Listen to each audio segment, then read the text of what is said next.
Hi everyone, Chris Stanley here from my porch in Canfield. I was sitting around this morning thinking about the unique ways in which this COVID-19 crisis has affected me, and I wanted to share some of those thoughts with you today. First, I am in the election, obviously, which has been greatly impacted by this. I am a teacher in an inner city school district for Youngstown City. I am a parent to kids who are in suburban districts, and their experience is very different than my students. And finally, I have experience with the small business world and the service industry, which has obviously been greatly impacted by this crisis. So first, on the voting front, let me just say, we held elections in 1864 during what is easily the greatest crisis we have ever faced as a people in the Civil War. We held elections in World War II. We sent ballots to the far expanses of the globe, to soldiers fighting in little tiny islands in the middle Pacific. We can have an election during the middle of a pandemic, maybe even another flare-up in November. That being said, it is time for us now to take proactive measures to ensure we are going to do so safely. And I believe the obvious choice for that is for Ohio to implement a universal vote-by-mail process for the election.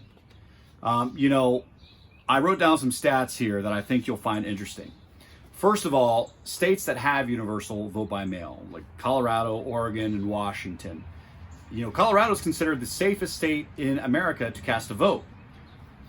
When you have universal vote by mail, it increases turnout. It increases, obviously, the ease and convenience of voting. It also saves the taxpayers millions of dollars. And at a time where we are looking at tremendous economic downturn, we have no idea what the impact of this fallout will be. Anything we can do to save the taxpayers millions of dollars, while at the same time, expanding the most sacred American ethos of voting, I think is a no-brainer. And I want to encourage the legislature and other state government officials to be proactive and enact this now. But some stats for you in the 2016 elections. So Colorado, Oregon, and Washington, their turnout collectively was Colorado, 72%, Oregon, 80% turnout, Washington, 78% turnout. Ohio only had 64% turnout, and the nation as a whole, only 60% turnout. If you go to 2018, when we know off-year elections have smaller turnout than presidential years, you still have Colorado with 66% turnout, Oregon was 69% turnout, Washington 71% turnout, compared with Ohio that only had a 54% turnout, and the nation as a whole only a 49% turnout. So we need to implement universal vote by mail now.